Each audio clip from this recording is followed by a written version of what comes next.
Oke, bismillahirrahmanirrahim. Assalamualaikum warahmatullahi wabarakatuh. Selamat pagi, siang, sore, atau malam, Bapak Budi Sugandi, selaku dosen pengampu mata kuliah pengolahan citra pada semester 6 saya ini. Sebelumnya, perkenalkan, nama saya Guli bin Hayun Al-Hasani. Saya berasal dari kelas TLE 6B pagi dengan NIM 42422011045. Oke, pada kesempatan kali ini saya akan menjelaskan terkait proyek AAS pengolahan citra saya. Yaitu pada proyek kali ini kami diminta untuk membuat klasifikasi menggunakan sistem cerdas CNN, KNN, CVM, Naive Bayes, dan lain-lain. Di sini kami dibebaskan untuk menggunakan sistem cerdas apa saja, dan saya memilih sistem cerdas menggunakan metode CNN. Kenapa sih saya menggunakan metode CNN? Karena CNN sangat efektif dalam mengenali pola dan fitur visual pada gambar. CNN telah terbukti mampu menghasilkan akurasi tinggi dalam berbagai tugas klasifikasi citra, masuk deteksi objek, wajah, hingga masker wajah seperti yang saya bahas kali ini. Proyek ini bertujuan untuk melatih model agar dapat secara otomatis membedakan gambar wajah yang memakai masker dan yang tidak, yang juga relevan dalam sistem atau konteks perlindungan keamanan dan juga konteks perlindungan keamanan kesehatan. Seperti itu. Oke, jadi judul besar saya adalah klasifikasi citra wajah bermasker dan tidak bermasker. Seperti itu. Oke, jadi untuk proyek saya, hal paling pertama yang harus dilakukan adalah mendownload datasheet. Saya mendownload datasheet dari website kaggle.com datasheet Om Calgura Face Mask datasheet. Setelah saya download, maka folder akan tampil di um, drive laptop saya. Maaf, maksudnya penyimpanan laptop saya. Dan kemudian saya akan mengupload di Google Drive saya. Oke, jadi ini datasheet saya yang sudah terupload, yaitu drive saya datasheet masker, face mask, without mask. Oke, jadi di masker, di sini di folder yang ada di face mask terdiri dari dua folder atau dua klasifikasi. Yang pertama with mask, yaitu dengan masker. Seperti lihat, kalau misalkan with mask ini berisi orang yang menggunakan masker itu di jaringan. Sebelumnya adalah orang yang menggunakan masker. Lalu pada folder kedua berisi orang yang tidak menggunakan masker atau without mask. Nah, di sini. Jadi bisa dilihat ini adalah folder drive saya yang sudah saya upload untuk orang-orang yang tidak menggunakan masker. Oke, langsung saja ke programnya yang ada di Google Colab. Jadi saya di sini menggunakan Google Colab untuk aplikasi klasifikasi citra wajah bermasker dan tidak bermasker. Ini penting banget.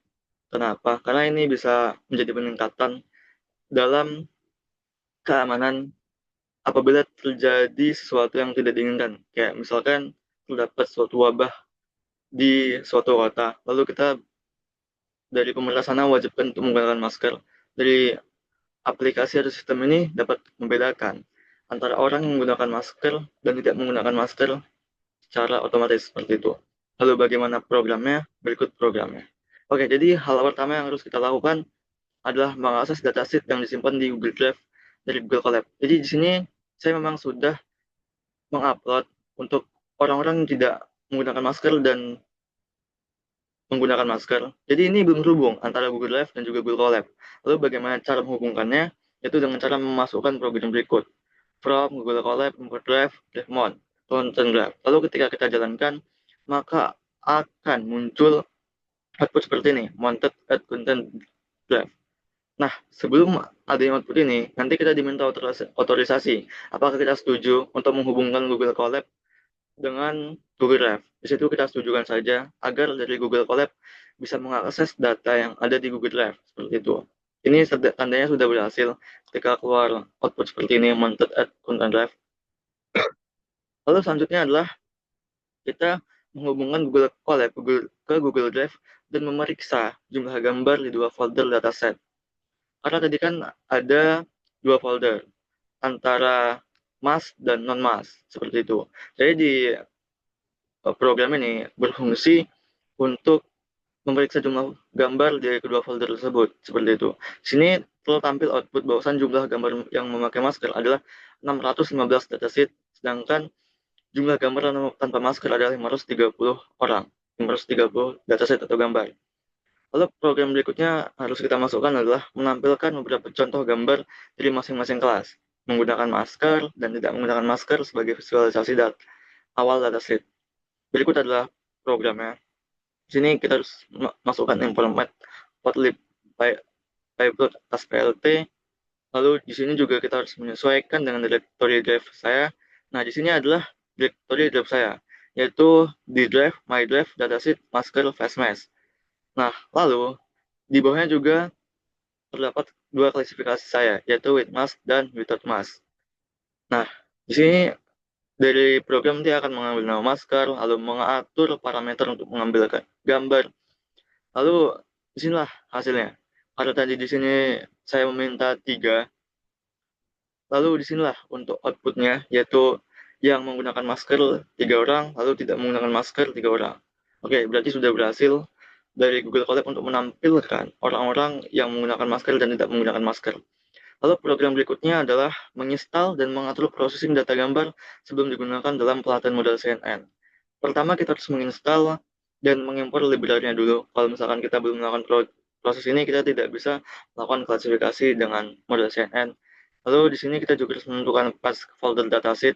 Ini adalah folder di mana kita menyimpan file tadi di Google Drive, lalu membuat generator data training, lalu melakukan augmentasi data agar model tidak overfitting.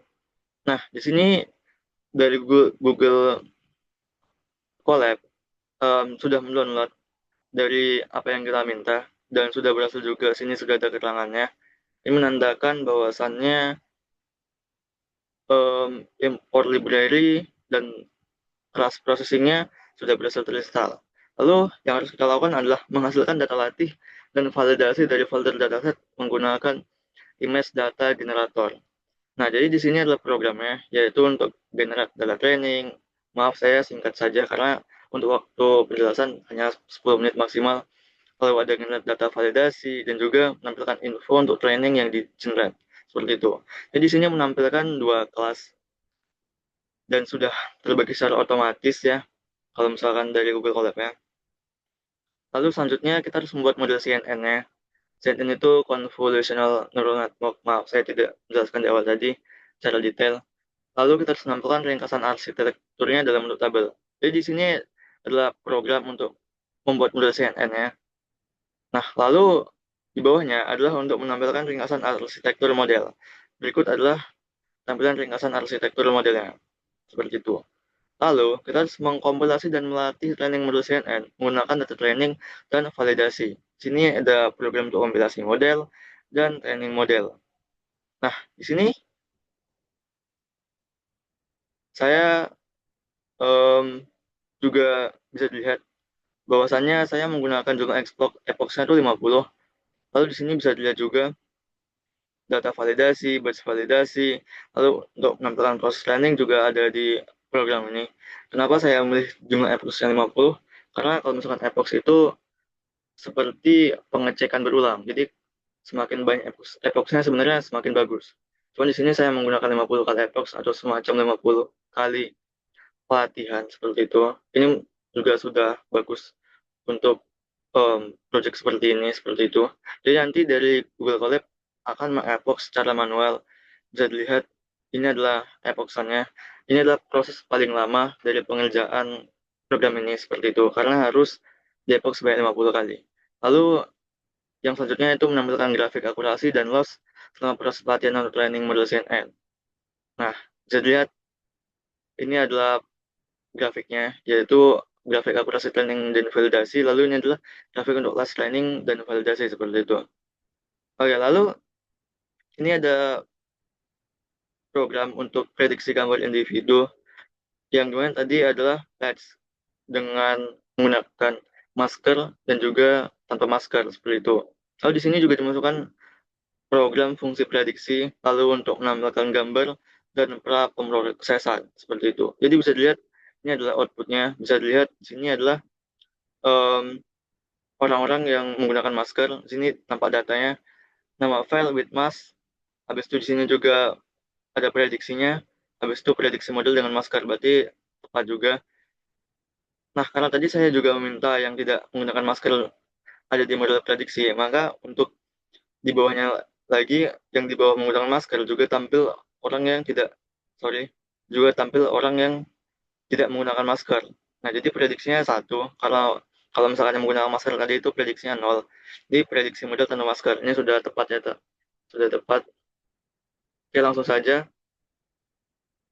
kita ke bagian evaluasi confusion metricnya.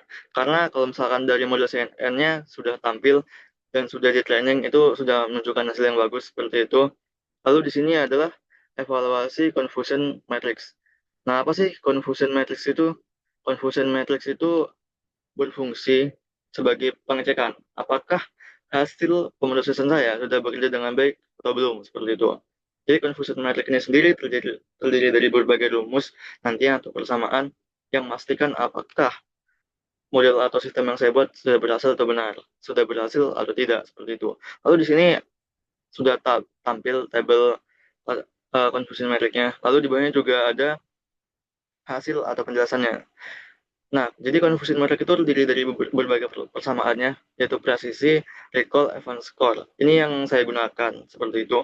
Ini sudah menunjukkan bahwasannya bitmas ini satu dengan 20 data benar semua, seperti itu, yang tampil. Nah, jadi kalau misalkan dari akurasi model, seperti yang tertera juga sudah 100%. Jadi, model atau sistem yang saya buat ini sudah berhasil 100% seperti itu. Karena ketika klasifikasi repotnya menunjukkan seperti ini, 1.0, 1.0 seperti ini menunjukkan bahwasannya proses atau sistem yang saya buat sudah sangat berhasil 100% seperti itu. Demikian tugas atau project klasifikasi saya, yang dimana saya menggunakan model CNN terkait klasifikasi citra wajah bermasker dan tidak bermasker. Mungkin itu saja ya dari hasil pelatihan dan evaluasi model CNN yang telah saya bangun. Dapat disimpulkan bahwasannya model mampu mengklasifikasikan gambar wajah bermasker dan tidak bermasker dengan sangat baik, bahkan mencapai akurasi hingga 100% pada data uji. Proses augmentasi data penggunaan arsitektur CNN yang tepat serta pre-processing yang baik sangat berpengaruh dalam meningkatkan performa model. Dengan pendekatan ini, saya berharap sistem serupa dapat dikembangkan lebih lanjut untuk diterapkan dalam sistem keamanan atau pemantauan protokol kesehatan ataupun sistem lainnya yang berfungsi untuk masyarakat. Seperti itu. Oke, baik, itu saja mungkin penjelasan dari saya mengenai Project AS pada kesempatan kali ini. Terima kasih dan mohon maaf apabila ada kesalahan kata. Wabillahi taufiq wal hidayah. Wassalamualaikum warahmatullahi wabarakatuh. Sekian.